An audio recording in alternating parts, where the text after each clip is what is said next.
우리 하나님의 말씀을 보도록 하겠습니다. 누가복음 7장 18절부터 23절에 있는 말씀입니다.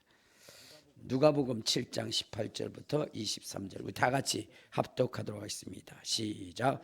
요한의 제자들이 이 모든 일을 그에게 알리니 요한이 그 제자 중 둘을 불러 주께 보내어 이르되 오실 그이가 당신이 오니까 우리가 다른 일을 기다려오니까 하라 하며 그들이 예수께 나아가 이르되 세례 요한이 우리를 보내어 당신께 여쭤보라고 하기 오실 그이가 당신이 오니까 우리가 다른 일을 기다려올까 하다이다 하니 마침 그때 예수께서 질병과 고통과 악귀에 들린 자를 많이 고치시며 또 많은 맹인을 보게 하신지라.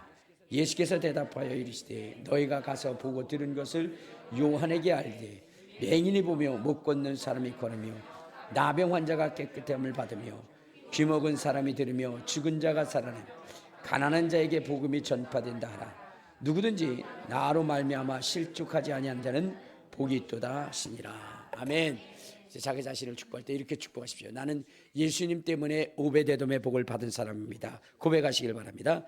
나는 예수님 때문에 오벳에돔의 복을 받은 사람입니다. 아멘. 어떤 한 남편분 되시는 분이 고백하는 그것을 보면서 가슴이 굉장히 아팠습니다. 그것은 뭐냐면 그가 예수를 믿고 믿음의 확신을 갖기 위해서 굉장히 노력을 하고 기도를 많이 했어요. 그는 하나님의 살아계심과 하나님의 함께하심을 인해서 감사하는데 더 확실한 증거를 얻기 위해서 하나님 앞에 천국과 지옥을 보여달라고 그렇게 기도를 합니다. 그런데 그가 뭐냐면은 천국과 지옥을 보고 온 다음에 그는 그의 인생이 더 슬프고 고통스러운 삶이 되었습니다. 그는 이야기하기를 이제 이후로는 내게는 내 생애 속에 기쁨이 없을 것 같다라고 고백하는 것을 보았어요. 이유는 뭐냐면 자기와 함께했던 자기보다 먼저 떠났던 그 아내가 지옥에서 고통당하는 것을 보니까 도저히 견딜 수가 없어서 이 세상 가운데서 이제 자기는 더 이상의 기쁨이 없을 것 같다. 슬픔으로 지내가야 될 것 같다라는 고백을 하는 것을 보았습니다. 여러분, 우리의 신앙생활이라고 하는 것이 무엇을 목적으로 하고 있느냐면 영원한 천국을 목적으로 하는 것입니다. 우리 주님께서 왜 그처럼 십자가에 못 박혀 죽으시고 피 흘리셨는가? 하나님의 아들이심에도 불구하고 그가 십자가에 못 박혀 돌아가셔야 되는 이유는 인류가 지은 그 죄가 영원한 지옥의 형벌을 받을 수밖에 없는 죄였기 때문입니다. 그래서 이 속에서 이 저주에서 구원하시기 위해서 필요한 것은 예수 그리스도의 피였고 예수 그리스도의 죽음이었습니다. 그래서 하나님도 예수 그리스도를 가장 사랑하지만 그러나 그를 희생할 수밖에 없었던 겁니다. 그러므로 사랑하는 여러분, 우리의 신앙생활 속에서 우리가 결코 포기하지 말아야 되는 것은 예수 그리스도에 대한 믿음입니다. 어떠한 환난이 있고 어떠한 고난이 있고 어떠한 역경이 있다 할지라도 우리는 결코 이 믿음을 포기하지 말아야 되는 것입니다. 끝까지 그 신앙을 부여잡고 갈 수 있는 그러한 인생이 되어야 됩니다. 그런데 불행하게도 여러분, 예수를 믿다가 도중에 하차하는 분들이 굉장히 많아요. 믿음을 포기하는 사람들이 굉장히 많이 있습니다. 성경에 주님은 이렇게 말씀하십니다. 성령이 밝히 말씀하시기를 후일에 어떤 사람들이 믿음에서 떠나 귀신의 가르침을 따라서 영원한 멸망으로 가는 자들이 있다라고 성경은 기록하고 있어요. 믿음 생활 잘하다가 세상에 환난과 고난이 있을 때에 그 신앙을 포기하는 사람들이 너무나 많이 있다는 겁니다. 여러분, 우리는 결코 어떠한 환난과 어떠한 고난이 있어도 여러분, 우리는 신앙을 포기하지 않고 끝까지 그 신앙을 지켜서 마침내 하늘의 상속자가 되어야 되는 것입니다. 근데 이 일은 쉽지만은 않다는 거죠. 그래서 이것을 뭐냐면 믿음의 선한 싸움이다. 싸움이다. 여러분, 우리가 이 신앙을 지켜가는 것 속에는 치열한 전투가 이루어진다. 그래서 그 싸움에서 이겨야 된다는 겁니다. 그 싸움에서 이기게 되면 주님은 이러한 고백을 할 수 있게 한다라고 했어요. 우리 한번 디모데후서 4장 7절을 한번 보면 이러한 말씀을 합니다. 디모데후서 4장 7절. 자, 시작. 나는 선한 싸움을 싸우고 나의 달려갈 길을 마치고 믿음을 지켰으니 이제 후로는 나를 위하여 의의 면류관이 예비되었으므로 주 곧 의로우신 재판장이 그날에 내게 주실 것이며 내게만 아니라 주의 나타나심을 사모하는 모든 자에게니라. 여러분, 이제 바울이 그의 생애를 마치려 할 그때에 그의 신앙의 고백은 이런 것입니다. 전제와 같이 내가 벌써 부어지고 나의 떠날 시각이 가까웠다. 나는 선한 싸움을 싸우고 나의 달려갈 길을 마치고 믿음을 지켰으니 하면서 믿음을 지킨 자의 영광이 무엇인지를 바울은 고백을 하게 됩니다. 믿음을 지켰더니 생명의 면류관, 의의 면류관, 영광의 면류관이 주인공이 되었을 뿐만 아니라 하늘나라의 상속자가 되어졌다라고 말씀하고 있습니다. 여러분, 이 세상에 존재하는 모든 사람들은 언젠가는 이 세상을 떠나게 되어져 있습니다. 권세 있는 자든 돈이 많은 사람이든 가난한 사람이든 그렇지 못한 사람이든 여러분, 언젠가는 누구에게나 다 죽음이라고 하는 것을 맞이하게 되어져 있습니다. 그런데 여러분, 이 죽음을 맞이하는 사람, 이 사람을 두 부류로 나눌 수가 있는데, 하나는 그의 생의 마지막을 맞이하면서 처절하게 후회하고 처절하게 슬퍼하며 처절하게 괴로워하고 두려워하며 인생을 마감하는 사람이 있는가 하면, 어떤 사람은 기쁨과 즐거움과 감사함으로 그의 생애를 맞이하는 사람이 있다는 것입니다. 누구냐면 바로 이 바울처럼 그의 생애의 마지막 속에서 찬연한 하늘의 영광을 보고 정말로 하나님이 보여내신 그 천군 천사의 그 대동을 입어 하늘에 입성하되 주님이 주실 상급이 있어 기쁨으로 즐거움으로 하늘나라를 가는 인생이 있는가 하면 두려워 떨면서 정말로 죽음의 사자에 의해서 질질 끌려가며 정말로 괴로워하며 고통스러워하며 지옥으로 끌려가는 인생이 있다는 것입니다. 오늘 우리는 우리의 생의 마지막 속에 죽음의 사자에 의해서 질질 끌려가고 후회하는 인생이 아니라 바울처럼 영광의 입성을 하는 그러한 존재가 되시기를 주님의 이름으로 축원합니다.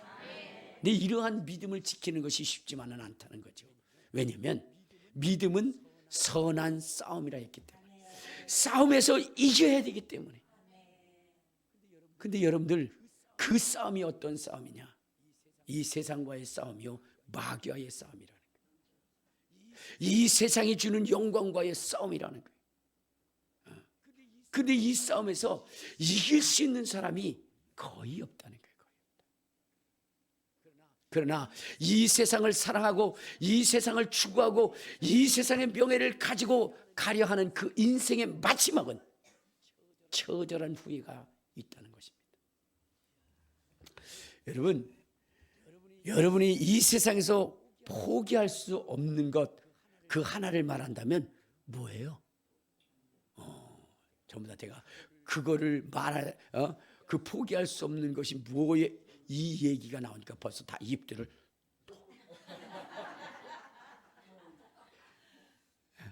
돈을 포기할 수가 없어요. 돈을 포기할 수 없어요. 근데 여러분들, 이 돈이라고 하는 것에 얽매이면 여러분, 그 인생의 치유는 비참할 수밖에 없다는 거예요. 여러분들, 스티브 스티브 잡스인가요? 그 사람처럼 그러한 인생을 살기를 원하십니까? 그런 사람을 살기를 원하세요? 여러분, 스티브 잡스라는 사람은 어떤 사람입니까?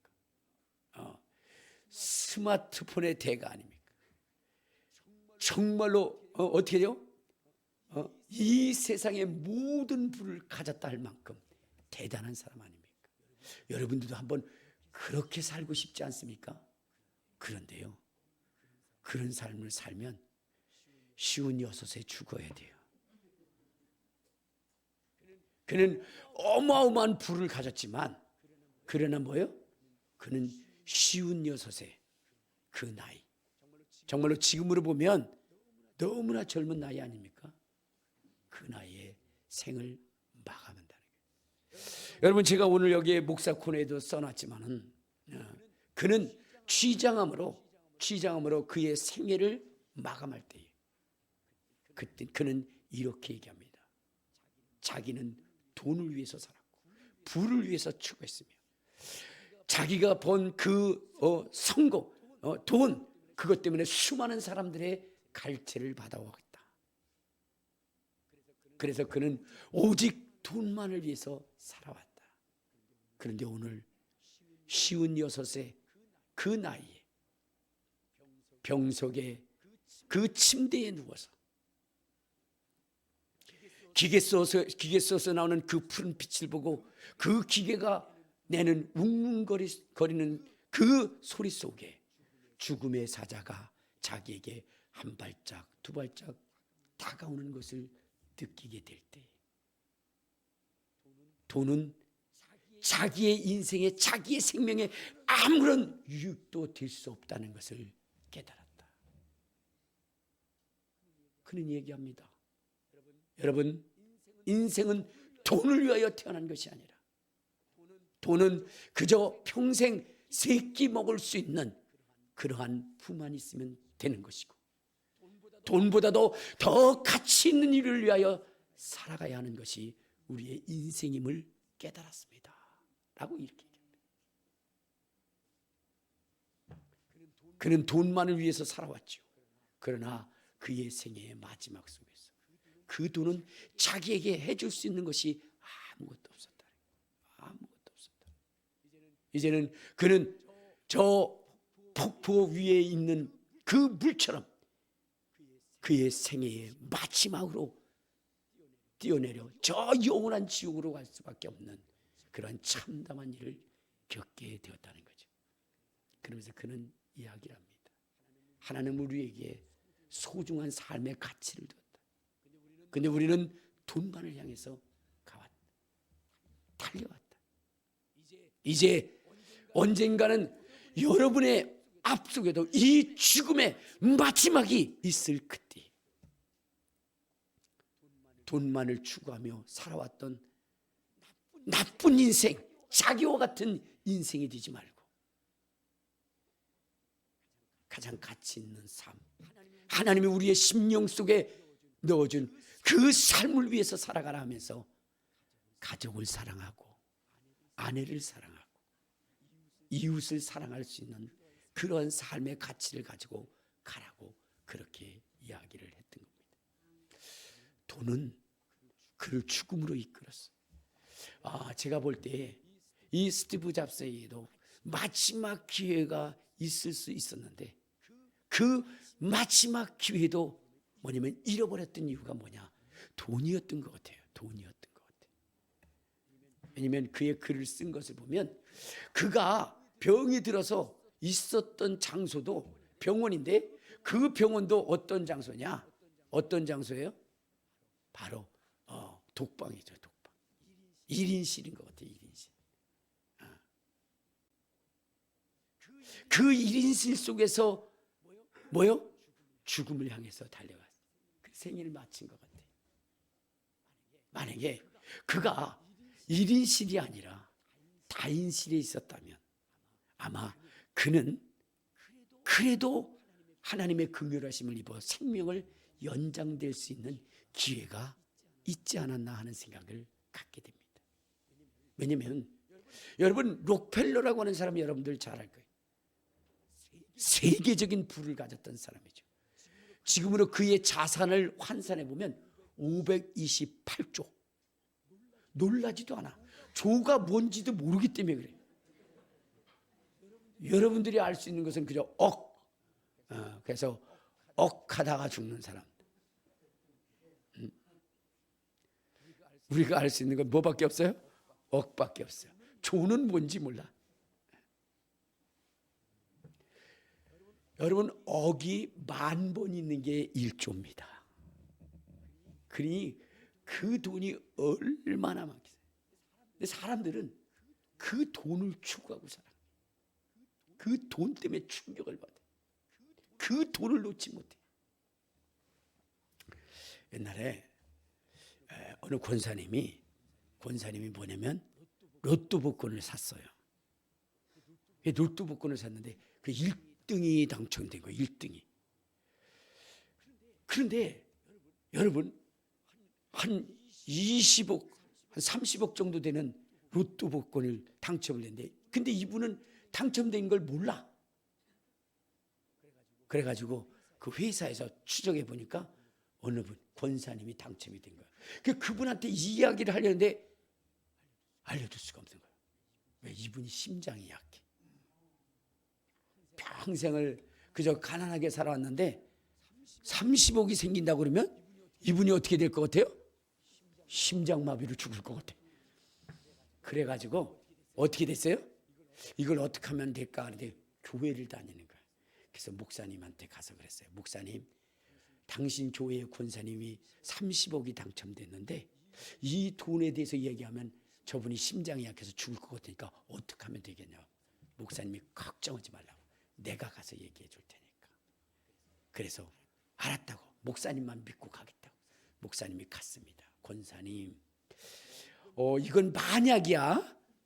이건 진짜가 아니고 그냥 만약에 권사님에게 로또가 당첨이 돼서 30억이 들어온다면 권사님은 어떨까? 이건 만약이야.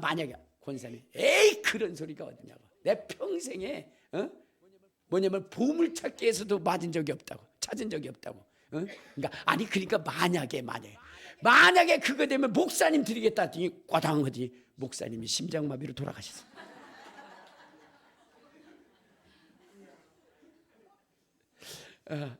여러분, 30억만 있어도 심장마비를 죽네. 528조라고 하는 어마어마한 돈을 가졌는데 그도 50세 중반에 여러분 이제 죽음의 벽에 걸리게 됩니다. 근데 이분은 독방을 쓰지는 않았던 것 같아요. 1인실을 쓴 것 같지는 않아요. 왜냐하면 그가 이제 정말로 물질을 향해서 달려왔는데 그 많은 부를 얻었어요. 병원에 있다 보니까 50세 중반의 나이에 세상을 떠나는 그런 상황에서 자기 자신을 돌아보게 됩니다. 그럴 때에 병원에서 사건이 하나가 벌어지는데 어떤 엄마가 아들을 데리고 와요. 그리고 나서는 그 아들을 수술을 해달라고 그래요. 그러니까 이 병원에서는 거부를 합니다. 돈이 없어서. 돈을 가져와야 되는데 그냥 수술해달라니까 어떻게 됐습니까? 수술을 해줄 수 없다는 거예요. 그걸 누가 본 거예요? 록펠러가 보게 된 겁니다. 그래서 그 의사한테 얘기합니다. 걱정 말고 수술을 해줘라. 내가 그 돈을 내어주겠다라고 했어요. 그래서 그는 수술을 됐고, 그리고 나서는 수술을 하고 건강한 모습으로 태어나면서 록펠러에게 너무너무 고맙다고 감사하는 말을 하는 거예요. 근데 그것이 그의 마음을 따뜻하게 했고 정말로 뿌듯하게 만든 거예요. 그래서 그 이후에 그는 자기의 가진 돈을 가지고 가난한 사람, 어려운 사람을 돕기 시작하고, 정말로 돈이 없어 수술 못 받는 사람들을 도와주고 고아원을 짓고 교회를 2,000개나 지었어요. 근데 그분이 97세까지 살았어요. 97세까지. 50세에 죽는다고 하는 사람 97세까지 사는 장수하는 그런 복을 누리게 됩니다. 무엇 때문일까요? 하나님의 말씀을 지켜서 내 이웃을 내 몸과 같이 사랑하라. 내 이웃을 내 몸과 같이 사랑하라.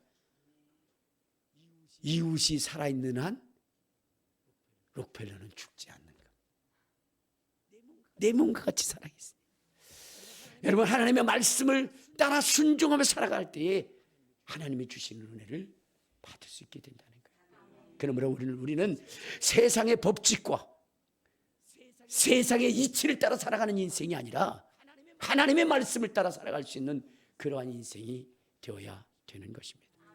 우리 모두는 여러분, 하나님이 우리를 사랑하셔서 그 독생자 예수 그리스도를 보내주신 그 참사랑의 의미를 알고 여러분 자신만을 사랑하지 마시고 이웃을 사랑할 수 있는 저와 여러분 되시기를 주님의 이름으로 축원합니다.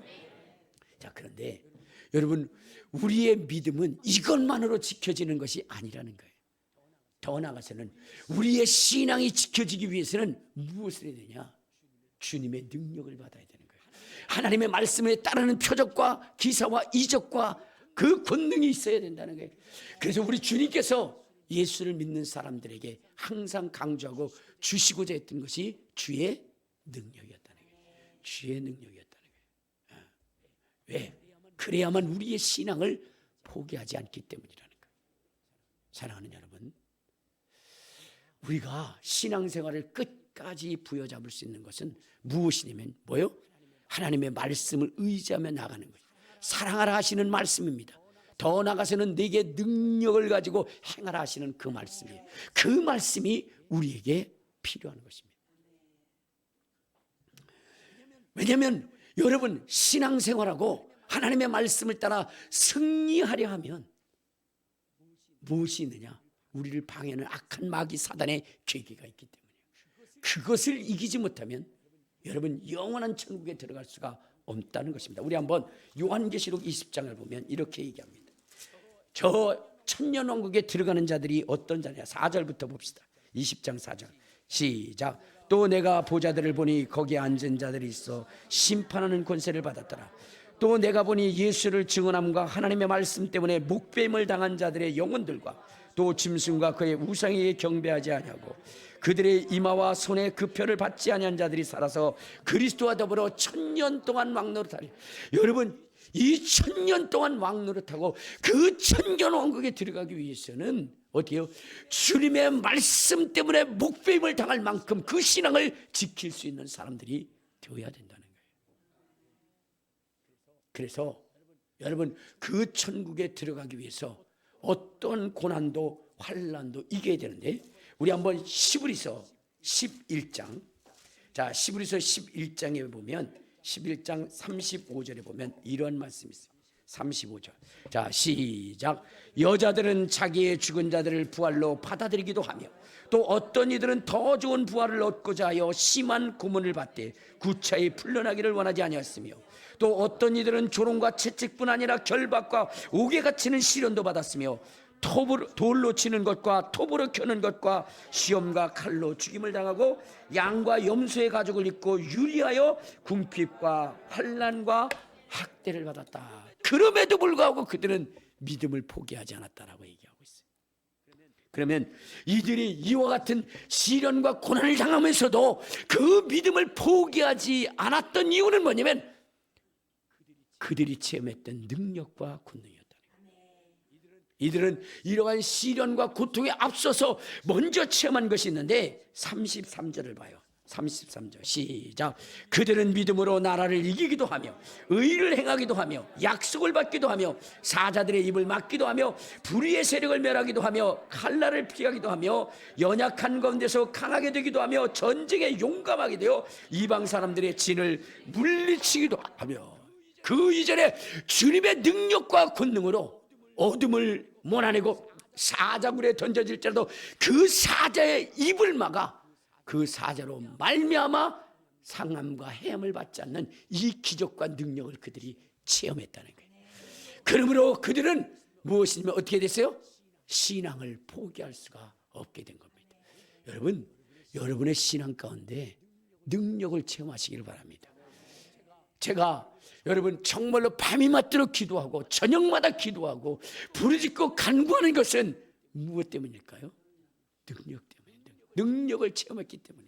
오늘 아침에도 이렇게 오는데 갑자기 무릎이 삐끗해가지고 시끈하는 그 통증을 느끼고 움직일 수가 없는 거예요. 여러분들도 가끔가다 그런 일 있잖아요. 갑자기 무릎이 시끈해가지고 걸을 수 없는 그 상황이 있을 때 제가 손을 얹어놓고 기도했어요. 주여 역사해 주시옵소서. 떠나갈지어다. 그리고 그 즉석에서 통증이 사라진 거예요. 통증이 사라진 거예요. 여러분 이러한 일들을 경험하게 돼요. 오늘 우리 판전사님도 저한테 그래요. 목사님 기도해 주세요. 왜? 감기가 그렇게 심했는데 그랬는데 갑자기 뭐냐면 잠을 자는데 제가 우리 전도사님의 집에 신방 간 거야. 그리고 깼대요. 그래서 목사님한테 뭐냐면 기도받아야 되겠다 해가지고 저한테 전화를 한 거예요. 제가 전화해서 기도해 줬더니 갑자기 위에서 묵직한 것이 쑥 빠져나가는 것을 느끼면서 그러면서 그때부터 몸이 좋아지기 시작했다는 거예요. 여러분 그런 얘기를 들으면 제가 신앙을 포기할 수 있을까요? 기도를 포기할 수 있을까요? 그 얘기를 들으니까 내가 더 기도해서 더 많은 사람의 치료를 해야 되겠다. 그런 생각이 드는 거예요. 여러분 능력을 체험하고 나면 더 견고한 신앙이 될 수가 있게 되는 것입니다. 여러분들도 그런 능력을 체험하시기를 주님의 이름으로 축원합니다. 주님의 이름으로 축원합니다.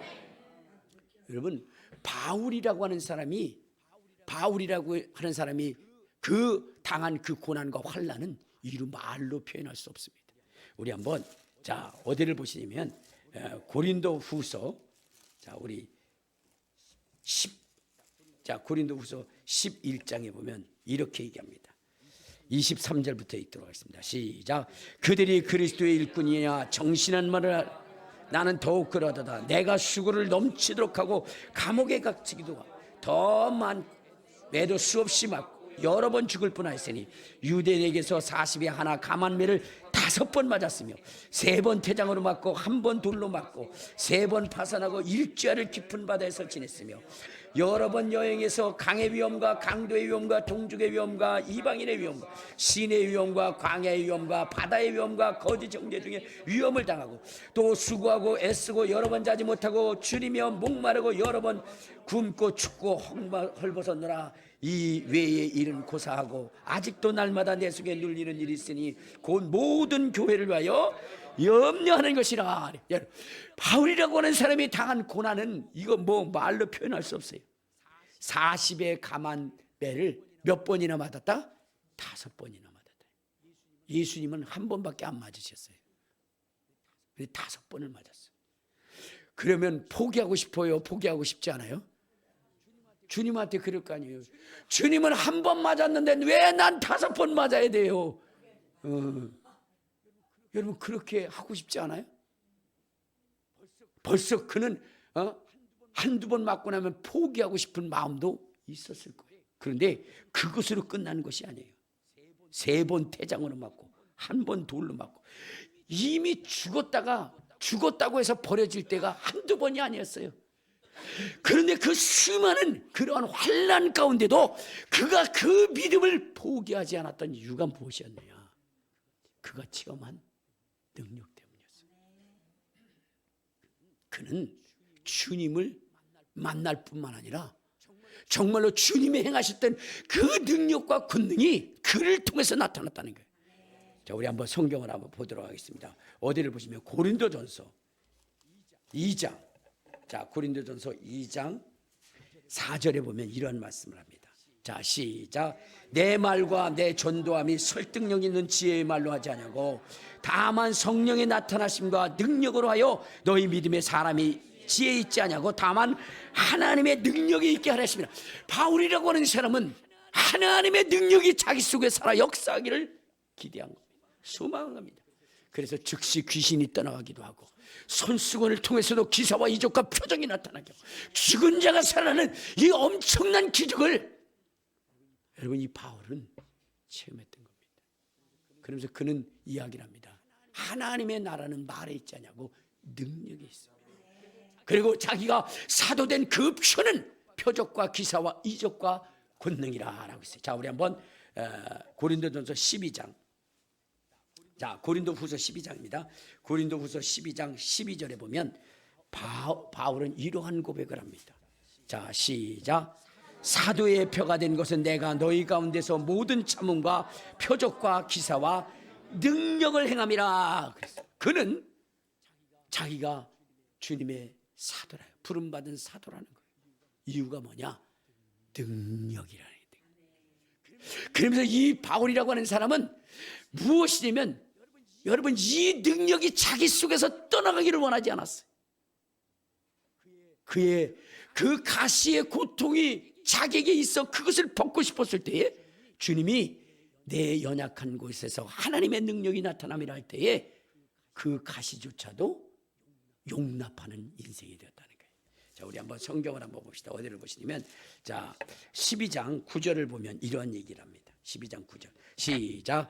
나에게 이르기를 내가 은혜가 내게 족하도다. 이는 내 능력이 약한 데서 온전하심이라 하신지라. 그러므로 도리어 크게 기뻐함으로 나의 여러 연약한 것들에 대하여 자랑하리니 이는 그리스도의 능력이 내게 머물게 하려 함이라. 그러므로 내가 그리스도를 위하여 약한 것들과 능욕과 궁핍과 박해와 곤고를 기다린다. 이는 내가 약할 때에 강함이라. 그러니까 그는요, 이 세상의 물질, 이 세상의 명예, 권세보다도 하나님의 능력을 더 사모했다는 거예요. 왜냐하면 이 능력은 능히 우리가 당할 그 시련과 고통을 이길 수 있게 만든다는 거예요. 여러분, 이 능력은 우리의 믿음을 더 견고한 터 위에 세우는 그런 것이라는 거예요. 의심할 수 없어요.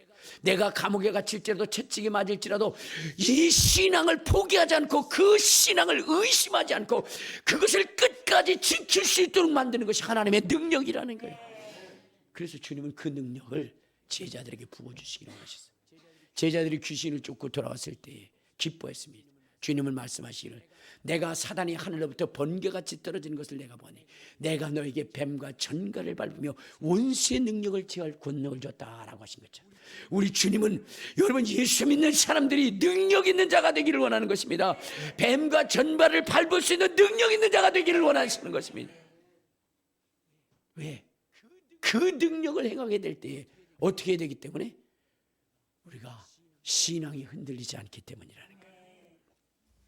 능력을 체험하지 못하면 여러분 도중에 떠나는 사람들이 많이 있어요. 이번 코로나 때에 만교회가 문을 닫았다라고 얘기하잖아요. 그러면 목회자 10,000명이 뭐예요? 교회를 포기했다는 얘기예요. 그러면 목사님도 포기했는데 성도들은 어떻게 하겠어요? 성도들은. 그러면 왜 그들이 신앙을 포기할 수밖에 없고 문을 닫을 수밖에 없었는가? 능력을 체험하지 못했기 때문에. 만약에 그들이 능력을 체험했다면 여러분 결코 교회 문을 닫지는 않았을 거예요. 말로만 들었던 주님이고 말로만 들었던 주님을 전파했기 때문에 시련이고 고난이 오니까 포기할 수밖에 없게 된 것이죠. 만약 그들에게 놀라운 하나님의 기적의 능력을 체험했다면 어떻게 돼요? 포기하지 않았을 거예요. 말로만 들으면요 포기하게 되어져 있어요. 여러분들은 침례 요한보다 강합니까? 침례 요한보다 여러분 대단합니까? 아니죠. 여러분 침례 요한은 얼마나 대단한 사람입니까? 그는 이야기를 합니다. 예수님을 딱 보는 순간 뭐라 했어요? 보라 세상 죄를 지고 가는 하나님의 어린 양이로다. 주님이 그 침례 요한에 대하여 말씀하시기를 뭐라고 말씀하시냐? 여자가 낳은 자 중에 침례 요한보다 큰 자가 없다. 그렇게 했어요. 그런데 여러분 이가 시련을 닥치고 나니까 뭐라고 그래요? 오실 그이가 당신이 오리까. 오실 그이가 당신이 오리까 라고 얘기를 하는 거예요. 여러분 그렇게 위대하게 그 신앙을 인정받았는데 옥에 갇히는 시련이 오니까 여러분 죽음이라고 하는 것이 그 앞에 다가오니까 오실 그이가 당신이오리까 우리가 다른 사람을 기다리오리까라고 이렇게 했던 것입니다. 그러면 침례 요한은 왜 그랬을까요? 내가 봤을 때는 침례 요한은 능력을 행한 적이 없어. 기적을 행한 적이 없어. 말로만 믿었어. 그러니까 포기할 수밖에 없었던 거 아닌가라는 생각이 듭니다. 우리 한번 성경을 한번 봐요. 어디를 보시냐면 요한복음 10장 41절에 보면 이렇게 얘기합니다. 요한복음 10장 41절. 자, 시작. 많은 사람이 왔다가 말하되 요한은 아무 표적도 행하지 아니하였으나 요한이 이 사람을 가리켜 말한 것은 다 참이라 하더라. 요한은 말은 잘했는데, 그렇죠? 능력을 행한 적이 없어요. 표적을 행한 적이 없어요. 그러니까 시련이 오니까, 죽음의 위기가 오니까 어떻게 됐어요? 이거 내가 잘못 믿은 거 아니야? 라는 의심이 생기게 된 거예요. 바울이라고 하는 사람은 그 숱한 고난과 그 시험과 그 고통이 있었지만 그는 그래도 끝까지 교회를 포기하지 않고 그 믿음을 지켰던 것은 그의 인생 전체가 기적의 연속이었다는 거예요. 기적. 옥에 갇혔을 때도 어떻게 해요? 찬양하니까 옥문이 터졌습니다. 귀신이 왔을 때 귀신이 쫓으니까 귀신이 도망. 여러분 정말로 죽은 자 앞에서 기도했더니 그가 살아났어요. 여러분 그러한 그 기적을 보고 어찌 신앙을 포기할 수 있게 되겠느냐 이 말이죠.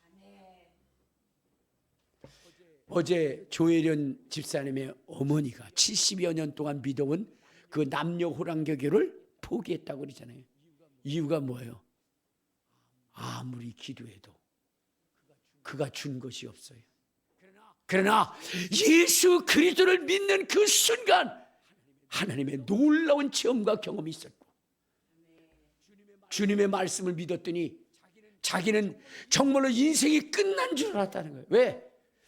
허리도 몇 번의 수술을 했고 이제는 소변줄까지 차야 하는 이 불행한 일을 당하면서 자기는 살아야 할 이유가 없었다 그래요. 그런데 남녀 호랑 개교에서는 그렇게 많은 것을 요구했지만 그 요구한 대로 행했지만 치료도 삶의 환경도 변한 적이 없다. 오히려 더 악한 곳으로만 끌려갔다. 그러나 예수를 믿고 하나님의 말씀을 믿었더니 그 뛸 수 없다는 소변줄도 뛰게 되는 역사를 경험했다라고 얘기해요. 조혜련 씨는 하나님이라면 아주 그냥 뭐예요? 질색팔색을 했는데 하나님이 만나주시면서 그에게 능력이 임하게 되고 체험이 임하게 되고 그런 다음에 온 가족 정말로 그렇게 어떻게 돼요? 남녀 호랑개교에 빠져있던 그 온 가족이 다 예수. 그 막내 동생은 뭐냐면 누나는 예수님이 동정녀 마리아에게 탄생한 것을 믿어 정신없는 사람이라고 할 때 믿지? 그랬을 때 나이타를 던지면서 지금 여기 불이 붙으라고 한번 얘기를 해봐. 그 정도로 완악했던 그 사람. 어머니가 치료되는 것을 보고 주님 앞에 돌아왔다는 거예요. 여러분 기사와 이적과 능력은 우리로 하여금 하나님을 절대적으로 신뢰할 수 있도록 만드는 것입니다. 여러분들은 그 능력을 받아야 되는 거예요. 그 능력. 여러분 지금 여러분들이 많은 성경을 알고 그렇다 할지라도요. 여러분 환난이 오면 체험하지 않는 신앙은 다 무너지게 돼요. 요한도 무너졌는데 여러분들은 안 무너질 것 같습니까? 요한도 무너졌는데 그래서 주님이 능력을 체험하라는 거예요. 경험하라는 거예요. 그러려면 어떻게 해야 되죠? 기도해야 되는 겁니다. 부르짖어야 되는 거예요. 간구해야 되는 거예요. 저는 요즘 어떤 때는 진짜 하나님께서 저에게 더 기도하라고 말씀을 하시는 것 같아요. 근데 그 기도를 더 하게 되는 것은 무엇 때문이냐면 그거예요. 제가 이제 귀신을 축사하고 질병이 돼서 치료할 때 그때 이 기도의 위력을 확인시켜주는 존재가 있어요. 그 뭐냐면 귀신이라는 거예요. 귀신. 전에 이렇게 귀신을 쫓잖아요. 그러면 막 소리만 질러. 소리만 지르고 난리를 핍니다. 근데 정말로 더 기도하고 더 기도하고 교회에서 막 그냥 거의 자다시피 하면서 기도하고, 그런데 또 때로는 제가 의심도 들어요. 다른 사람들은 집에서 자는데 나 혼자 이거 나도 집에서 잘까? 그런 생각이 드는데, 귀신을 쫓다 보면 내가 더 기도해야 되겠다는 걸 알게 되는데, 귀신이 그래요. 와, 미치겠네. 전에보다 더 세졌네. 더 세졌는데 아이고 어떻게 된 거야? 이게 더 세졌어. 아, 견딜 수 없네. 귀신들이 그렇게 얘기를 해주는 거예요. 그러니까 내가 기도하면 기도할수록 더 세지는구나, 그걸 느끼게 되는 거예요. 여러분, 기도하시길 바랍니다. 부르짖으시길 바랍니다. 능력을 경험하시길 바랍니다. 그러면 결코 흔들리지 않아요. 결코 흔들리지 않아요. 바울이 그랬던 거죠. 오늘 이 순간 기도할 때, 주님 내게 능력을 더하여 주셔서 정말로 환난의 때에도 흔들리지 않는 믿음, 끝까지 믿음을 지켜 승리할 수 있는 자가 되게 해달라고 우리 주여 세 번 부르고 통성으로 기도하시겠습니다.